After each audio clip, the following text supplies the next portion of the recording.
Hi, you're listening to Boggy Talk, Faith Conversations in the Mud, a resource of Church on Bayshore. Hey, welcome to Boggy Talk. We're back after a week off, unintentional week off. Yeah, so we recorded either the episode. Lord or Satan removed that episode. Don't know. Yeah, so we recorded an episode last week and it is gone. And so here we are, just picking back up where we left off. How you doing? You Boggy's just got back. Yeah, back you just again. got back from a mentoring retreat. Yeah, it was great, man. Yeah. It was really great. Was it really great? I just, for me, like I'm the one who was leading it, right? But just taking time to listen to God and listen to God through other people and His Word and just pray a lot and just kind of went on a hike, and just enjoy that together and talked a lot while we did it. Like just so good. And I have got, and I don't know about you, you probably feel the same way. I have got to figure out a way to just incorporate more rest into my life. Yeah, just rest, retreat, hearing from the Lord. Yeah. All those things. Yeah. I mean, I know you can't go on that every right. It's not. Yeah, I can't do that every Some month, people 3 do, days. but I don't know how they do that. No. But I need to start a retreat ministry. That's right. Dude, you know people do that. You know people. Oh, yeah. Yeah. Anyway, how are you doing, man? Okay. As you're working hard while I'm gone. Thanks for picking up the slack. It was not a retreat here. Not that anything was wrong. We're it was advancing. just, it's been a busy season and busy things. And a lot of time this week was spent preparing for Night to Shine, which is coming up. Very excited for that coming up on the 9th. And just a lot of communications for that and coordination. We have a great team. And the communication, there's a great team running with it. It's our first time doing this, so we are already learning a lot of things. Yes, right. But it's been good. Doing all right. Well, we may be hosting Night to Shine, and you may be helping lead it, but I think you shine every day, Justin. Oh, well, it's not just because I need to wash my face. Shine. Christy sent me this like reel, by the way, and it was like Taylor Swift lyrics or Bible verse. And I was like, so clearly you don't listen to Boggy All right, Talk. because we did this. we this did was this a game. already. And ours was better than this reel. Way better, of course. Yeah, and she laughed because she doesn't. Yeah, that's funny. She's like, whatever. Oh, yeah, you should, catch up. So let's pick up in the bogginess. We've been in the book of in Philippians on Sunday morning. The book of Philippians. I just had a big cup of coffee, so you were going to say Ephesians, weren't you? And My you mouth just may rolled. run away from me in this episode. So we've been in the book of Ephesians. I couldn't even talk. In the book of Philippians. We have been in the book of Ephesians. That's true. Now we are in the book of Philippians. And now we're in the book of Philippians. And the letter to the Philippians. Say it right. I love this book of the Bible. I love Me too. all the Bible, but there's favorite parts. You're a joy guy. I love it all. This passage we were talking about, for me to live as Christ, to die as gain. This is Philippians chapter 1, verse 21. Let's dive into that. Let me just 21 through 26. Read it. Yeah, let's just read Please. it. For me to live as Christ and to die as gain. If I am to live in the flesh, that means fruitful labor for me, which I shall choose, I cannot tell. I'm hard pressed between the two. My desire is to depart and be with Christ, for that is far better. But to remain in the flesh is more necessary on your account. Convinced of this, I know that I will remain and continue with you all for your progress and the joy in the faith, so that in me you may have ample cause to glory in Christ Jesus because of my coming to you again. Blessed be the reading of the word. Ooh, look at you there. Yeah, so Paul should have stood. Yeah, we should have. This passage is so great because I think part of it is you sense the urgency and tension that Paul is living in, recognizing that he wants to be with the Lord, but he's not. And he's here. And so why am I here? What's the purpose? Well, the purpose is to make Christ known. And for me to live as Christ, to die as gain. Why is to die gain? Because of Jesus. So how now shall we live? Now shall we live? In light of this tension. And what are the tensions for us right now in living this verse out? Yeah, no, I mean, I think that I now that we pointed that out, I hear that all the time, by the way.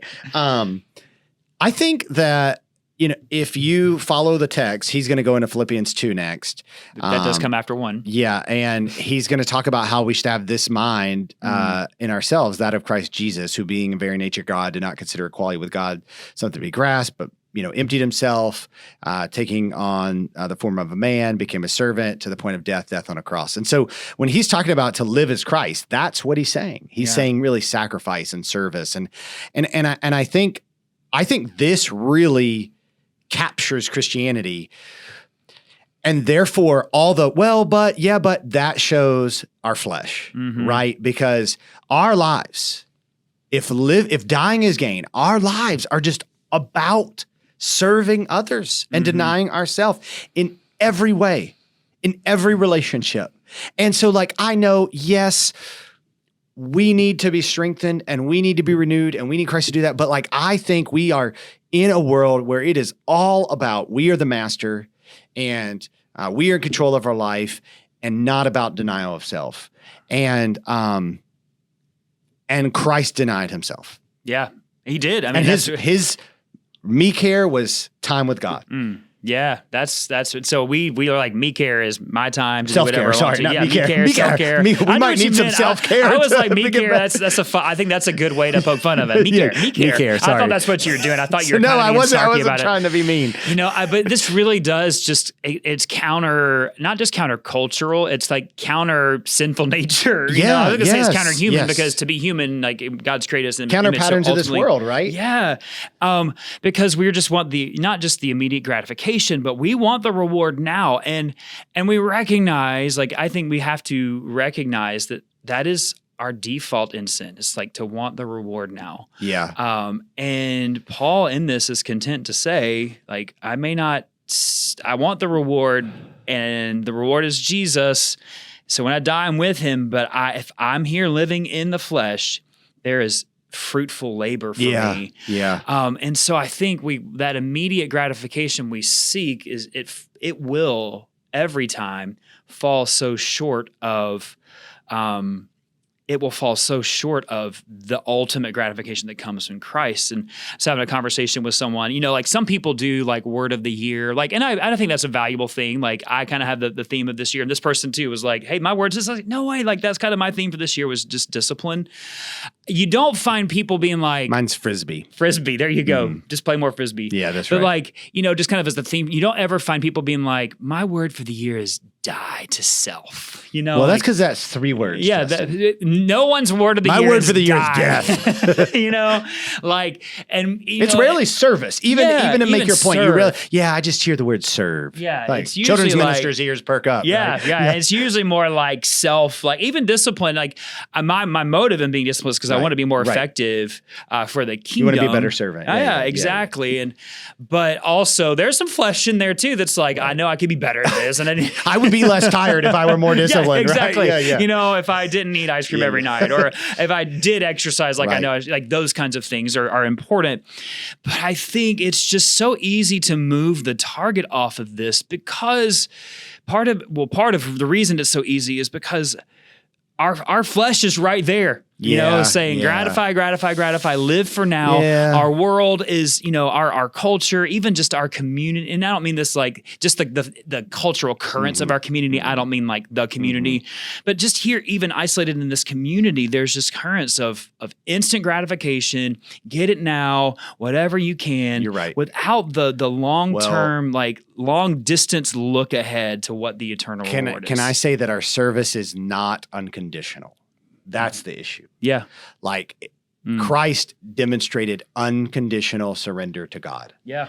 And we are conditional. And so like, let's take our jobs, for example. Like, you know, ultimately, like we are called here and called to serve.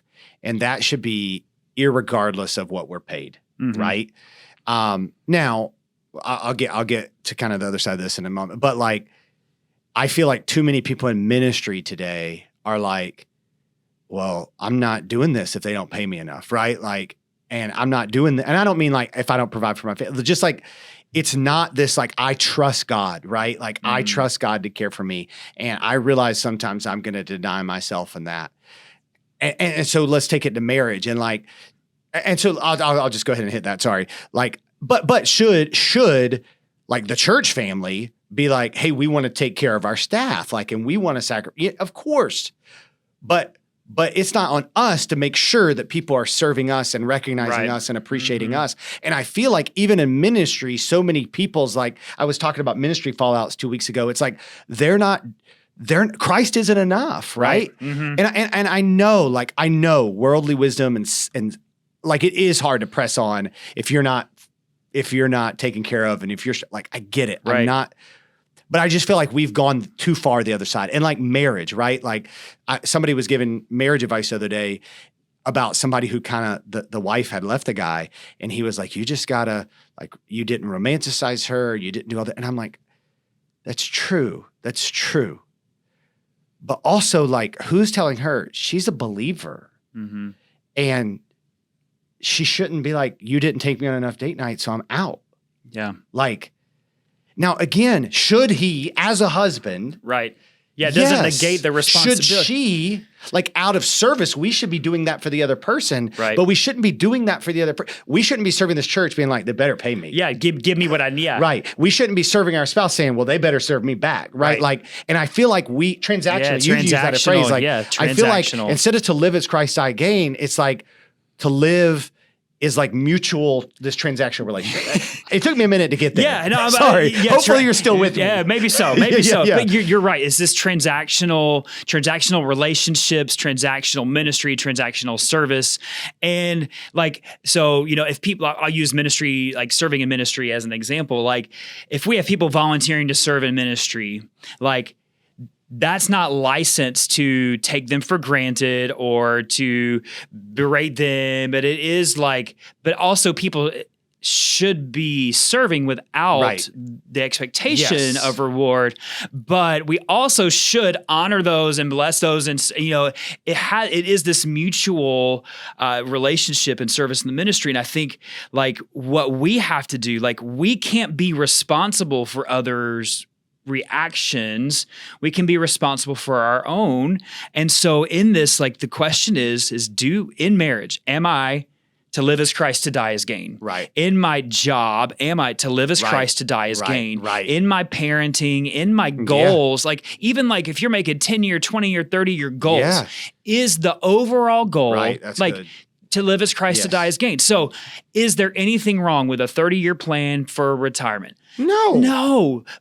But there could be if for the Christian. I like that we said no together. Like that's wisdom. The Lord gives wisdom. And it says he gives wisdom generously without finding fault, like in the book of James. But are those plans submitted to the will of God and to the glory of God to say to live as Christ, to die as gain? And I think the root of it is that a Christian will say, I believe in eternal life with Christ. I mean, that's part of like Christian doctrine, right? Heaven. That's, if you're a Christian, you believe in that. And you would say roller coasters and all. Golden roller coasters. All the things. Like, and Jesus is enough. That's my eternal reward. Right. But the question we have to wrestle with is, do we live like we really believe that's true? Right. Now, that doesn't lead us, so some people would say, well, you can just, nothing matters then, asceticism, just, like we're not saying you need to renounce all, like take a vow of poverty or like that's not what we're saying in any of this. Like, but it's like, we have to say in all of this, is my ambition the glory of Jesus? Right. And, for some people, he's given incredible positions of leadership and power and authority or influence. And oftentimes that comes with financial reward, know? Right. So what are you doing with that? Like, are you leveraging it for the kingdom? Are you investing into people? Are you investing into causes and resources that advance the kingdom? Because if we believe, Jesus said, the disciples said, teach us how to pray. He said, pray like this: your kingdom come as it is in heaven, so it be on earth, right? So if we're called, translation that was, that was the uncaffeinated, all right. Your kingdom come, your will be done on earth as it is in heaven. I don't know what Louis Giglio's been writing lately, but that captured the idea. But it's like, that should also be our heart. Yeah, and so like as believers, we're called to bring a taste of heaven to earth. So are we leveraging our lives? I feel less bad about my rambling rant just a minute ago because you matched it. I just paraphrased it with the New Living Message, King James version. You matched it. I mean, yes. Yeah. So believer, like, is that true? Like, I guess that's what we say in this. And it is like something to be fleshed out and to be examined and to not just intellectually believe, but then to say, okay, Lord, in my life, Like, what does it look to say, like, to live as Christ, to die as gain in this situation or this relationship or this, circumstance or this season? I was picking on ministers, right? And saying that, like, I think vocational ministers, and then a lot of them don't have that kind of sacrifice. But I would say, I bet if you asked most ministers on our staff, any church, do you feel like a large part of your job is trying to motivate people to do what Christ has told them to do, who should just be motivated by Christ? And I think most ministers would say, yep. Yes. Like, we got to make sure we appreciate our volunteers so they keep volunteering. We got to make sure, we, and I'm not saying we should appreciate it. And we do that here. I hope we do that, because we want to show them we love them, right? Yeah. Like, and they're valuable, and we recognize how God's using them. And in no way could we ever appreciate someone who gives up every Sunday to teach kids appropriately. Like, we could never do that. But I do think some of it is like, okay, we got to communicate well, or people will quit. We got to, we got to do cool things, or people will see the other church that's doing cool things. And it's like, no, we got to have the right kind of sanctuary, the right kind of music, the right kind of, and it's just like, we've got to be tethered to Jesus. And I would say, I feel like my job is like, how do I like say yes as a staff? Like, we meet people where they are, right? But at the same time, we got to be helping people see, like, hey, our brothers and sisters in other places of the world don't have any of this, right? People marry each other in arranged marriages and stay with them the rest of their life. Yeah. Like, they didn't meet on eHarmony and find compatibility. Is eHarmony They're not still compatible. I don't know. I think that got canceled. But anyway, Match.com, something anyway. So, like, whatever the Christian one, tractors only or whatever it's called. Well, you remember farmers only. Farmers only. Not tractors only. I don't know why I said that. Oh, gosh. I understand. But that's why I write out a lot of my notes. There you go. Yes. But it's so true. It's like, it is all of the, it's really about this all above. And I think, like, it's a maturing thing. It's kind of like, as trying to motivate people to do things that Scripture shows us. Like, part of it is like, that's part of discipleship. That's part of maturing. Right. And, like, with our children, like with our older kids, like, I don't like cheer them on as they're walking because they know how to walk. Now. Like, but when they were little and taking their first steps, you're like, oh my goodness. Yeah, right. Like, when they took their first steps, I didn't go, about time. Like, it's like, some dads but it's like, it's the same thing with people. What's your batting average? And so we constantly as leaders have to live in that tension. You're of, like, absolutely right. This is a maturing process, and praise God, He's patient with us, in our maturing, and helping to really flesh out what it looks like. Because this is not like, I don't think anyone ever just is like, to live as Christ, to die as gain. I've got that perfect in my life. And you just achieve. Jesus. Jesus. Paul didn't say, and here are some other great examples in that. He's just like, this is who you follow. It is a constant and let me bring this out. full circle and say, ultimately, like, all that we're talking about people lacking motivation, we serve Christ, even though that's all around us. Yes. Because for us to live as Christ. Because He's enough. Right? That should be in our home, in our church, in our neighborhood, wherever it is. Absolutely. Amen. So, if you got questions about that, flesh it out a little bit more, send us a message. Yes. So, speaking of questions, let's talk about some questions. 3 great ones here. 3. All right. First is, how do I get discipled? What does that look like? You listen to Boggy Talk. There you go. That's right.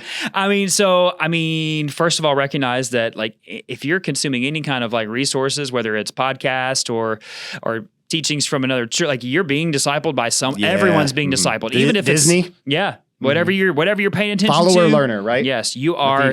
Yes, exactly. So that's a Greek word for disciple. There you go. Good job. Yeah, I don't remember much Greek. That's okay. I do look it up though when I'm studying. I'm like, I need to look this up. It's sufficient. So I would say this person is probably coming at this from an approach of, like, I want to be discipled. Yeah, probably. So I would say a couple of things. First, you need. Part of being discipled is having a relationship or relationships with people who are teaching and instructing, mentoring, providing you with a direction.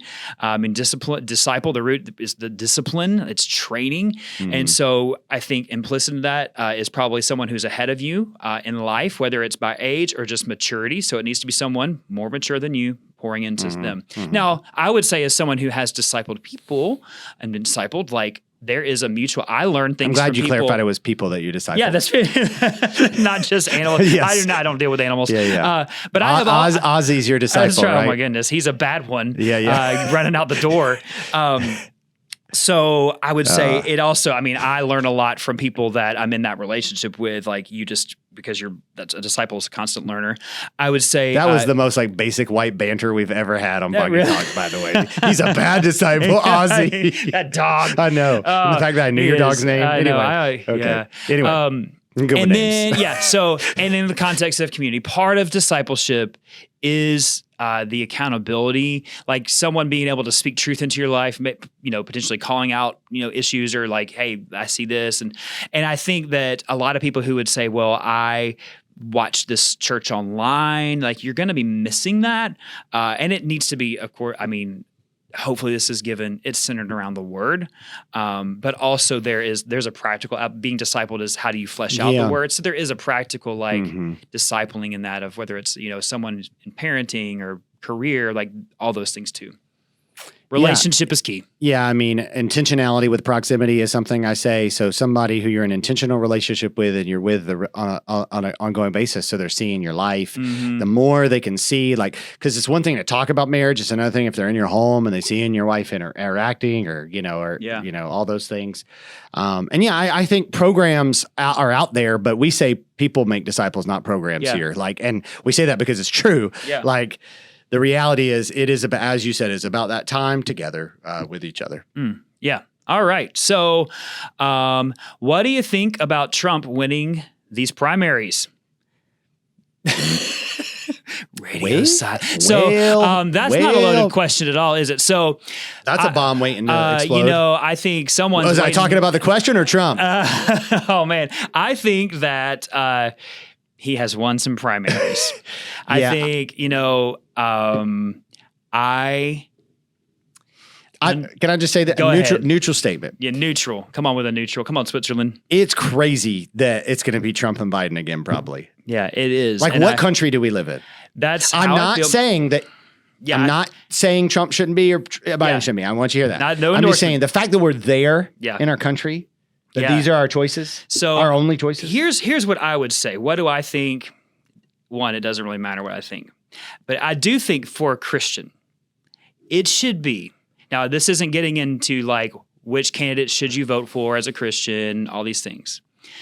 Here's what I think about him winning and then probably the probability of all this happening is that it should be so clear to Christians in America, more clear than ever, that our hope is in the Lord and his kingdom and not who is president. Now, I understand how our whole government system and the influence of laws and all those things. I'm just saying, for us as Christians, it should be so clear to us now that our hope is in Jesus and not in the institution of government. No, I mean, absolutely. That's what I think. And time. I mean, a lot of time. There's a lot of time, and Trump is very volatile. So, like, who knows what happens between now and then? I mean, I'm glad DeSantis will stay our governor.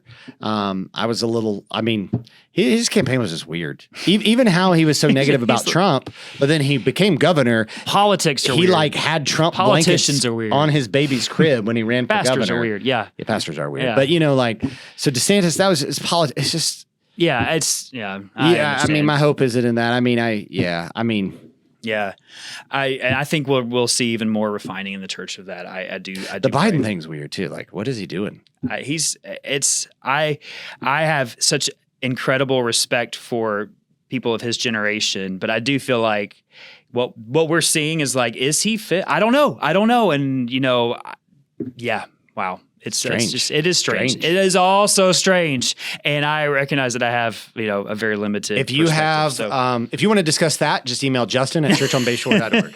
and then I will forward it serious note. I will forward it to Ozzy and he will answer. More serious note. Third question. Third question we had is who do you think is going to win the Super Bowl?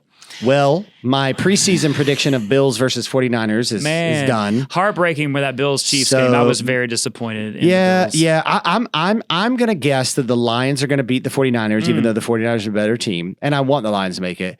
But the Ravens have just been so dominant. Yep. And my son Nate, that's his favorite team. So I got to root for them. And I think they're going to win it all. They're just so dominant. Yeah. So I watched all of the games most of all the games with my kids last week because it was fun, entertaining. And I would say, in my perfectly knowledgeable opinion of NFL, I was not highly impressed with either the 49ers and the Lions and how they played. But I'm going to say the Lions are probably going to be, I'm going to agree with you. The Lions, I think, are going to have the edge because I do think there's like their jerseys better. I like the blue. No, I think there's a little bit of a momentum behind them and the whole, they just haven't been good in the postseason. And DeAndre Swift's the running back. Right? Yeah. He's a former Georgia guy. Yeah. No, he's on Philadelphia now. Oh, Swift. Yeah. He's gone. Yeah. Jamar Gibbs, was he No, he wasn't. No. Okay. Anyway, and then Ravens and Chiefs. I'm cheering for the Ravens, and I think that they will win. Although Patrick Mahomes will probably figure out some way. And so I'm with you. I'm tracking the Lions and the Ravens. I'm gonna go with the Lions. I just think the generational divide. So many older people are cheering against the Chiefs because they're tired of seeing Taylor Swift, and so many younger people are cheering for him. It's funny, for them. Sorry. So there you go. Did you see the picture? It was like Jason Kelsey, that's his brother, know, with Taylor Swift, and it was like America's sweetheart finally met Taylor Swift. Yes. That was good. That's really funny. Good. That's funny. All right, so moving on to a little game here. We've been coming out of some, extreme January weather here in Florida. We had some incredibly cold weather followed by incredibly rainy and warm weather. And foggy talk. We should have called this episode Foggy Talk. We both kind of feel a little foggy today. Speak for yourself, Justin. Well, okay, I will. I speak for myself. I feel a little foggy. What if you were like, I speak for myself? We both. That's right. No, you are foggy. I speak for myself. Okay. So here we go. We're going to talk about some weather. So we're going to start with Mount Rushmore, the 4 best, the 4 worst. We're going to go with weather memories. So here we go. 4 worst weather memories? 4 worst. You want me to go? Or most extreme weather memories. Yep. Do it. Remember the 2004 Hurricane Katrina, Hurricane Rita, all that, all those hurricanes were hitting? Ivan was. Well, I don't remember. No, Ivan was Katrina. Before that, that was Katrina. Yeah, sorry. Yeah, so maybe Ivan was that year too. But anyway, all these storms kept coming. I was over in the Panhandle. Had just moved to the Panhandle for Bible college, and we kept having to drive back to Jacksonville. To evacuate. We evacuated 2 or 3 times. Yeah, and even one time the storm actually turned, and so it ended up hitting where we were, and that was just crazy, crazy fall. Another one would be during COVID. So when it came back in November of 2020, Nate and I went to see my grandfather in Illinois, and we were in Chicago, and it was so windy and so cold, and there was no one on the streets because of COVID. It wasn't Florida, so they took it seriously. And so it was just wild. And I remember our hats were flying off and all that. One year when I was a kid, there were just all these wildfires going on, and it was like smoke. Outside of my house. It was wild. Fires. Do you see what I did there? And then I would just say every spring in the Panhandle and how much pollen irritates me. It is a sea of yellow in the That's Panhandle. my Mount Rushmore of extreme or worse weather. All right. So here we go. I'm going to start with the coldest I've ever been. One time in spring break in college, we went camping, and we're in college, so we had no forethought of the weather. And we went camping, and it snowed, and we were not prepared for snow. And I still am cold from that night. It just was terrible. And then I'm going to follow that with the hottest I've ever been in my life was on a trip to India, and we were in one of the schools where our pastor minister in the slums, and hot like the India school hot. It was so hot. There was one door, there's no window, and there were probably 50 children. There was no room to even move, right? And we were just crammed in there. No air circulation. It's about 95 degrees outside, so it's well over 100 on the inside, and by the time we were 10 minutes in, I'm standing kind of in the middle of kids, and we're doing some stuff with them. I mean, my entire shirt is just wet. Every bit of it. Your sweat's dripping on the kids. I'm literally I reached over to pass out some supplies to a kid, and sweat dropped from my chin onto the and I was like, I'm sorry. It was terrible. Oh, Never been hotter in my life. And they look totally fine. They're totally like, fine. why are you, what's wrong with you, white man? That's what they're like, this isn't hot. Yeah. Then the most second most terrifying was being on a boat. We'd gone parasailing. This is in Saipan, and we were out. It's beautiful, and we were parasailing. And we were about to come back Parasailing in in. Saipan. Yeah, and then really out of nowhere, this incredible thunderstorm came up, and being on a That's a little boat scary. in the ocean, in a thunderstorm is a little frightening with lightning and big waves, and then. Really the most terrifying weather event and when Christy and I had just first been married. The pastor of the church where we were serving went out of town, and he was like, "Hey, can you watch my dogs?" I was like, "Yeah, we can go over and feed them. No problem." That was on Wednesday. Friday night, we woke up middle of the night, probably 1 o'clock in the morning to like strobe light lightning and a tornado warning. And so like I kind of shot up out of bed because there was some loud thunder, and I was like, and my first thought was the dogs. And Christy was like, "What do you mean the dogs? What dogs are you talking about?" And I realized that I had completely forgotten to even take care of these dogs for 2 days, like to go check on them, feed them. And now we're in a tornado warning and they're outside. The dogs are outside. And so we get in the car and we go. It was the scariest, like green sky, flashing lightning, torrential downpour. We get there, we rescue the dogs. And then we get home and literally a tornado had gone through our neighborhood, but we drove through it. So that was wise of us. So there's my most extreme weather memories. All right. You won. So for best weather memories, we were up in Illinois for for my grandparents' 60th wedding anniversary, and a blizzard came in, and man, it snowed like 2 feet that night, seriously, and we stayed in a hotel. We actually we stayed an extra day, and it was just, the power went out, so that was a little scary, but there was so much snow on the ground the next day. My kids, got to see all that snow, and we were the only people who were like out playing in the snow. Everybody else was like, "This is awful," because they're used to snow. And but anyway, that was really cool. And then when Alec and I took a trip to New York just this past spring break to scout out a mission trip, it snowed while we were there, and that was really cool. Yeah. And then apparently 3 out of 4 of mine deal with snow because I'm in Florida. So funny. But I have some snow ones too. You had your bougie Saipan trip. There Well, one you year go. I was in Austria, and we stayed at this little inn in the mountains, and there was just snow, and it was warm inside but cold outside and picturesque. And so that was with my parents when I was like 22, and so it was just wonderful. And then I would say fourthly is, even though I was born in California, I had not been there since I was a little kid, and the company I worked for in Jacksonville was based out of California, and I went to headquarters and spent a week in California, and just the weather in California is just so great. Southern California. It is. It's so specifically. nice. They were It's in so Orange nice. County, and you understand why people pay so much to live there, even though the taxes are crazy and the government's crazy and the house is overpriced. All the things, I probably won't live. Being from the South, snow sticks out in your mind. The first is though, blizzard related. When I was in high school, there was a blizzard that came through Georgia, and power was out. Is that when the devil went down in Georgia? Maybe so. Okay. And then what I remember is that school was canceled for like 3 days. We didn't have power for 3 days. And so my parents, my younger brother and I were in our basement. And why I remember this is because it was so fun. It was not life threatening for us. So that's what made it fun. Yeah, right. Blizzards can be. We just basically had a fire the whole time and played lots of cards, and it was just fun. Yeah. Second also involves snow, and this was on another trip to Saipan. We went there over Christmas from Korea, and it was just beautiful. It was like on Christmas Day we're there, and it was like 80 degrees. You're at the beach, and then we catch a flight back, and we landed back in Korea on Christmas Day, and it was snowing. So I had like a sunny Christmas and a white Christmas all on the same day. And my kids, when I tell them stories, they're like, "Wow, you've been." I was like, "Yes, I got actually like experienced life and was cool before I had kids." Then I would say. Our honeymoon, like in just the weather. We got married in January. It was freezing cold, and then we went to the beach, and we love the beach.